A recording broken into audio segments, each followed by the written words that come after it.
we can't not talk about this. I don't know if I'm sad or frustrated or what.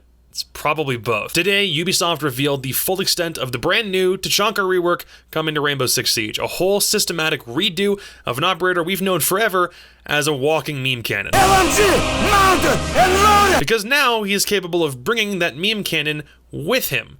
And it's just as terrifying as it looked at first glance. We had a tease of this back at the Invitational in February, but now everything else about the rework has been brought to light. Tachanka's LMG is now fully mobile, replacing the SASG shotgun as a new primary weapon option, and has the destructive capability to knock out entire sections of wall and still have enough bullets left over to kill a few enemies with. It also has 71 rounds in a magazine and can destroy hatches because reasons. But because it's a new primary weapon, he needed a new primary gadget, which comes in the form of an incendiary bounce grenade launcher.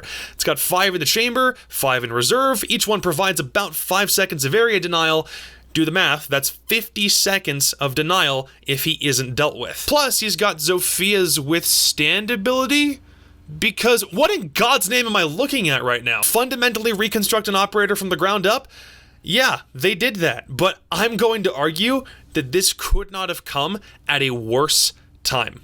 Let me explain. Tachanka's past state made him the kind of operator that wouldn't do much except sit back on a bomb site. His primary gadget was a stationary LMG turret. He's a 1-speed 3 armor and doesn't provide more utility to a team composition than several other options on the defending board can. Obviously, things are different from a casual versus competitive environment, but even when the casual community regards an operator as useless, the only time you ever really bring him is for the pure irony of selecting a bad character.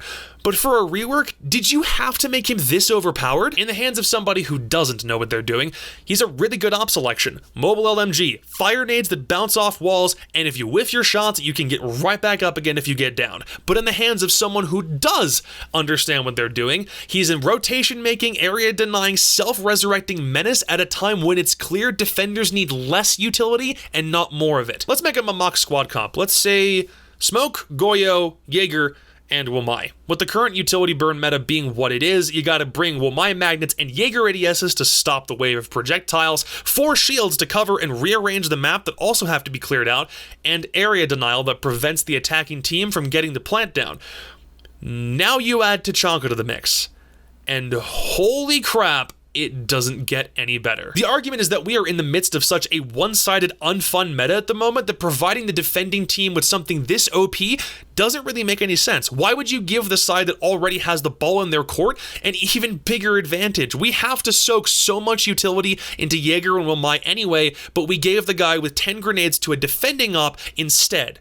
I hope the issues here are making themselves clear at this point. But even as I say that, what's the other side? Well, this has been something that's been in the works for quite a long time. We've known about the rework publicly since February, and Ubisoft has no doubt been pondering the best way to approach a rework like this for a much longer time than that. It's for an op most people consider pretty useless. You need look no further than every single designer notes blog post graph to understand that nobody plays him. This has been in the pipeline for a long time, and it's worthwhile to consider that Ubi's content production timeline won't stop just because the meta happens to scream against the idea. They will keep producing new operators, events, maps, and stuff like this because they weren't aware 9 months in advance that that's not what the game needs, or what the competitive community needs. Plus, we also don't know the full extent to what COVID-19 has done forcing developers to work from home. We know it's a new dev team with a different vision than from when the game launched, but that's another element that's just hard to take into account. But it's impossible to overlook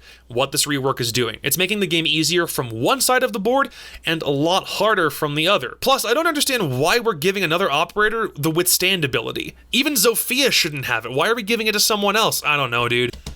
Look, I enjoy being objective. I do. It's a lot more fun than just being a pessimist or constantly being negative about everything.